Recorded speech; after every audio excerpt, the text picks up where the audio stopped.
للہ الحمدللہ والصلاۃ والسلام علی من لا نبی بعد فاعوذ باللہ من الشیطان الرجیم بسم اللہ الرحمن الرحیم بحمدہ تعالی۔ ہمارا درس قرآن سورہ بقرہ کے حوالے سے جاری و ساری ہے۔ آئیے دیکھتے ہیں کہ رب ذوالجلال کا قرآن کیا ارشاد فرماتا ہے۔ رب ذوالجلال نے ارشاد فرمایا وَلَمَّا جَاءَهُمْ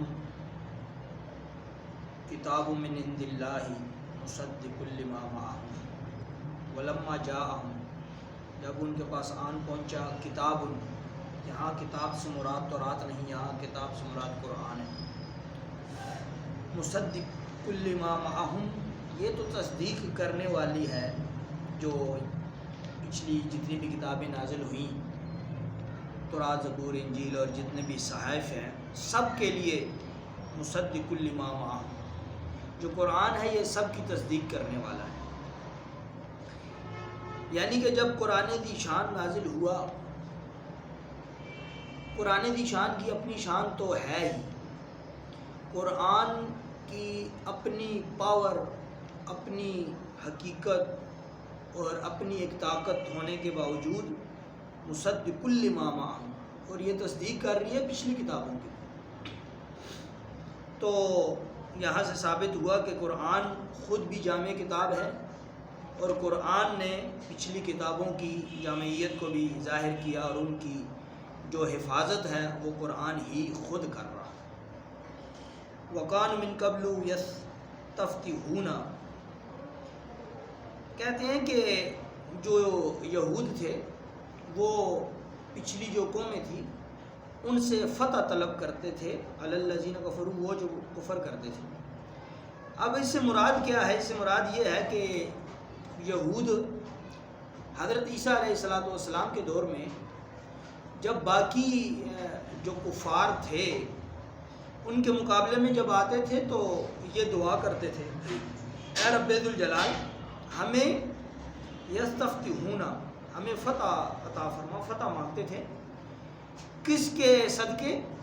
اے رب ذوالجلال، اب یہودی دعا کر رہے ہیں رب سے کہ اے رب ذوالجلال ہم ان کفار سے لڑ رہے ہیں، ہمیں فتح عطا فرما اس آخر الزمان کے صدقے کہ جو آنے والے ہیں، جن کی تشریف آوری کا وقت قریب۔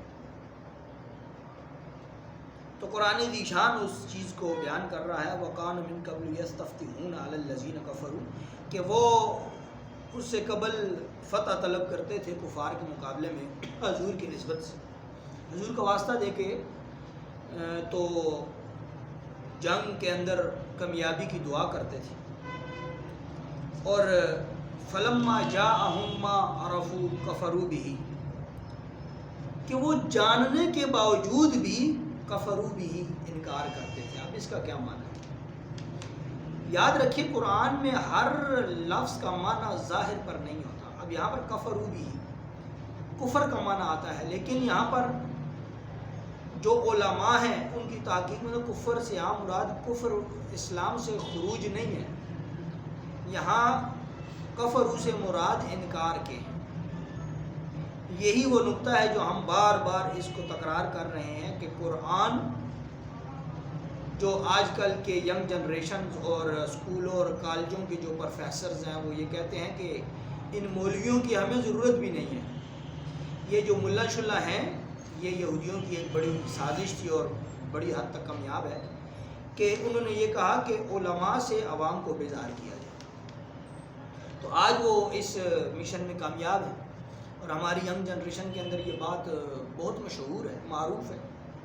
وہ کہتے ہیں کہ ہمیں علماء کی ضرورت بھی نہیں ہے، ہم خود ہی وقت کے امام غزالی ہیں، ہم اس وقت کے خود ہی شیخ تفتزانی ہیں، ہم اس دور کے خود ہی ملا جیون ہیں۔ تو یہ وہ بات ہے کہ یہاں پر کفروا بھی سے مراد، اب جب ایک شخص خود اس کا معنی لفظی معنی کرے گا تو وہ کفر کے کرے گا، جبکہ علماء اس کا جو ترجمہ کرتے ہیں وہ کفروا سے مراد کفر نہیں ہے، یہاں کفروا بھی سے مراد انکار ہے۔ تو یہ بات سمجھانا ضروری ہے، اور بار بار ہم سمجھا رہے ہیں اسکولز، کالجز، یونیورسٹیز کہ جو طلباء جن کو علم کا شوق ہے تو ان کو چاہیے کہ علماء کی صحبت اختیار کریں، علماء کی شاگردی اختیار کریں، نہ کہ وہ خود ہی وہ مفسر بھی خود ہی بن جائیں، محدث بھی خود ہی بن جائیں، اور وہ کلام پر خود ہی باس کریں اور قطع کریں، اور یہاں تک کہ اپنے ایمان سے بھی ہاتھ دھو بیٹھیں۔ آگے رب ذوالجلال نے فرمایا فلما جاءہم ما عرفوا، یہاں تک کہ وہ جانتے تھے، عرفوا جانتے تھے، کفروا بھی کہ جس کا وہ انکار کر رہے تھے اس کو وہ جانتے تھے۔ اس سے کیا مراد ہے؟ اس سے مراد یہ ہے کہ جب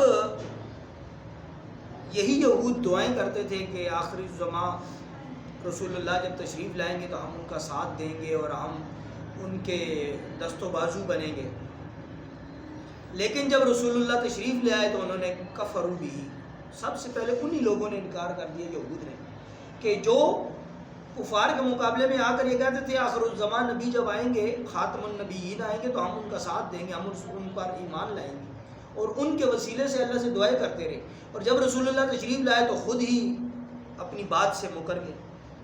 اب یہ سے کیا بات سمجھے؟ یہود نے پیارے موسیٰ کے دور میں بھی وہی کچھ کیا، پیارے عیسیٰ کے دور میں بھی وہی کچھ کیا، اور رسول اللہ کے دور میں بھی آ کر یہ وہی کچھ کر رہے ہیں جو ان کی تاریخ بیان ہو۔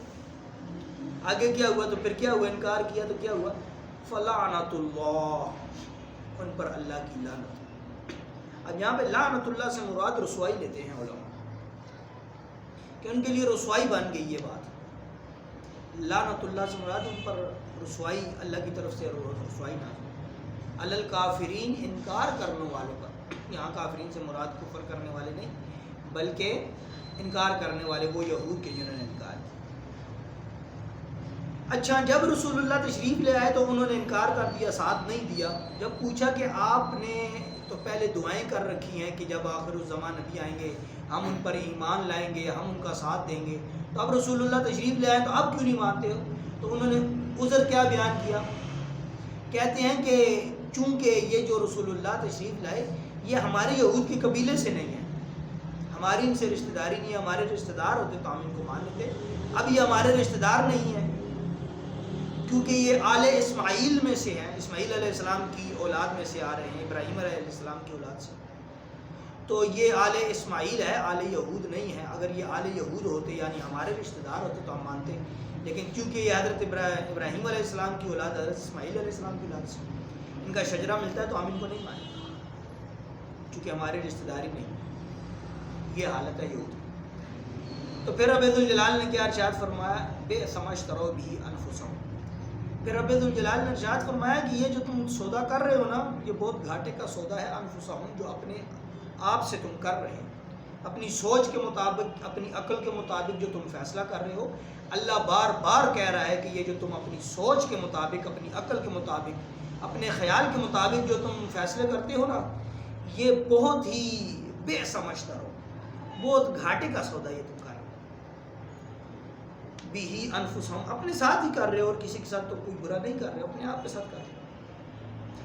ان یکفروا، یہ جو تم انکار کر رہے ہو، بما انزل اللہ، اور انکار بھی کس چیز کا کر رہے ہو؟ وہ جو انزل اللہ، جو اللہ نے نازل کیا، یعنی قرآن کا انکار کر رہے ہو، اور صاحب قرآن کا انکار کر رہے ہو۔ کیوں کر رہے ہو؟ بغین، حسد کی وجہ سے، کہ تم اپنے دل میں حسد رکھتے ہو کہ یہ آل اسماعیل سے کیوں آئے اور ان کا شجرہ نسب ابراہیم علیہ السلام سے کیوں مل رہا ہے، یہ ہمارے آل یہود سے کیوں نہیں؟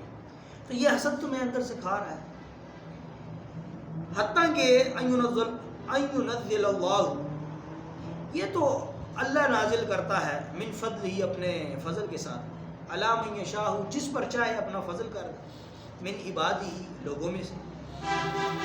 تو اللہ نے جہاں چاہا اپنے پیارے محبوب کو مبعوث فرما دیا، اور کائنات کے سب سے اعلیٰ شجرے میں رسول اللہ کی پیدائش فرما دی۔ تو تم یہ جو بے سمجھترو بھی انفسہم، یہ جو گھاٹے کا سودا کر رہے ہیں، یہ تو اپنی عقلوں پر کر رہے ہیں۔ تمہارا رہنما عقل ہے تو پھر ٹھیک ہے، کیا ہو سکتا ہے؟ تو جو بھی اپنی عقل پر چلتا ہے وہ نقصان کھاتا ہے، یہ تو ہم نے قرآن سے بار بار سیکھ لیا۔ تو اپنی عقلوں کے مطابق فیصلہ کرتے چلے جا رہے ہیں، اللہ کا بھی انکار کر دیا، رسول اللہ کا بھی انکار کر دیا، اور کتاب جو نازل ہوئی یعنی کہ کتاب، اس کا بھی انکار کیا۔ پھر کیا ہوا؟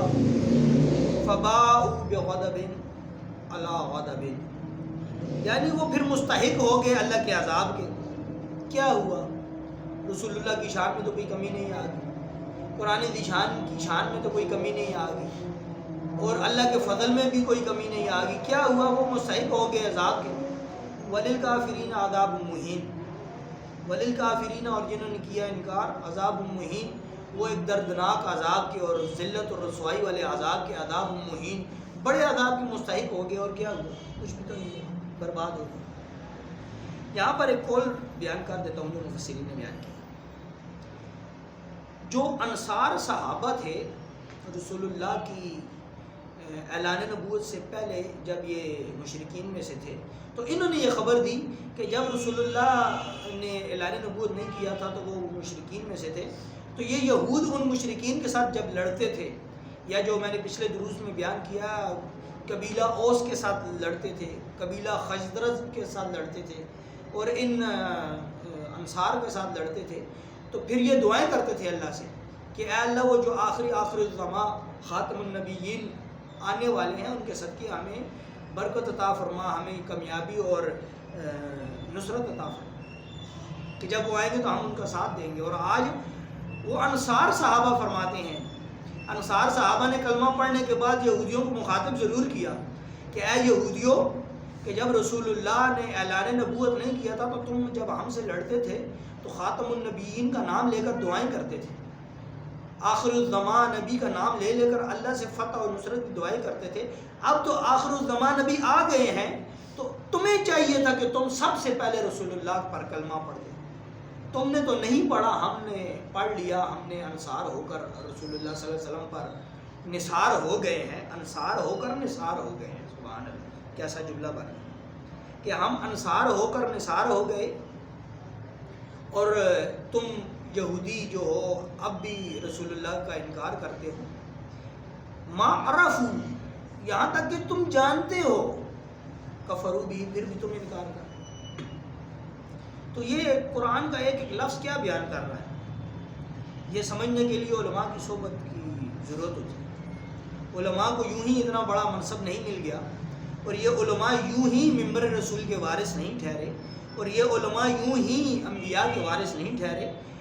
علماء کی جو شان ہے وہ ان الفاظ کے صدقے سے ہے کہ علماء نے اپنی زندگیاں قرآن کے ایک ایک حرف پر قربان کر دی، اور بس یہی نور ہے جو علماء کی شان کو بڑھا رہا ہے۔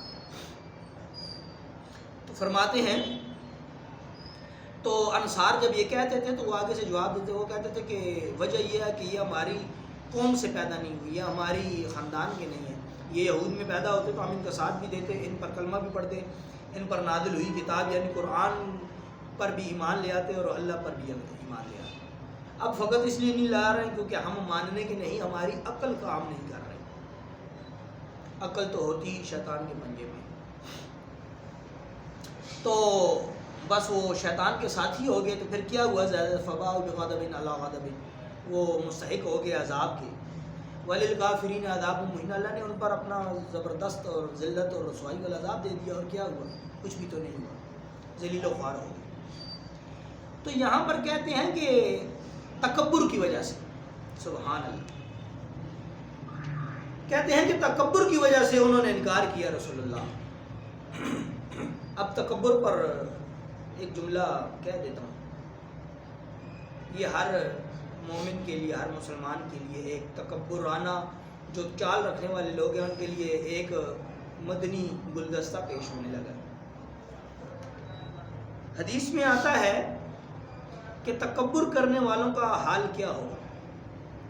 حدیث میں آتا ہے، اور مفسرین نے اس کی تفسیر میں اس کلام کو لائے ہیں، وہ کہتے ہیں تکبر کرنے والوں کا حال کیا ہوگا، روز معاشر رب جلال ان کو اتنا چھوٹا کر دے گا، اتنا چھوٹا کر دے گا کہ چونٹی کی طرح کر دے گا، اور وہ چونٹیوں کی طرح رینگتے ہوئے معاشر کے میدان میں آئیں گے، اور لوگ ان پر پاؤں رکھیں گے، ان کو روندتے ہوئے گزرتے جائیں گے۔ یہ مفسرین نے اس آیت کی تفسیر میں لایا کہ وہ ان کے تکبر جو کر رہے تھے، تکبر کا تو یہ حالت ہے کہ روز معاشر وہ لوگوں کے پاؤں کے نیچے آئیں گے، اور یہاں تک کہ نہیں بلکہ جو متکبرین ہیں، تکبر کرنے والے، ان کے لیے یہ بھی ایک مدنی تحفہ سن لیجئے تکبر کرنے والا انسان کیا ہے؟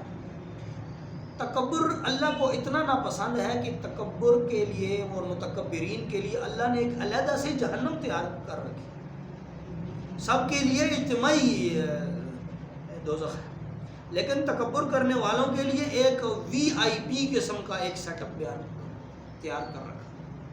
اور مفسرین نے اس کی تفسیر بیان کی ہے کہ اس جہنم کا نام بولس ہے، نام بھی اس کا علیحدہ ہے، وہ ڈپارٹمنٹ ہی علیحدہ ہے، وہ جہنم ہی علیحدہ ہے۔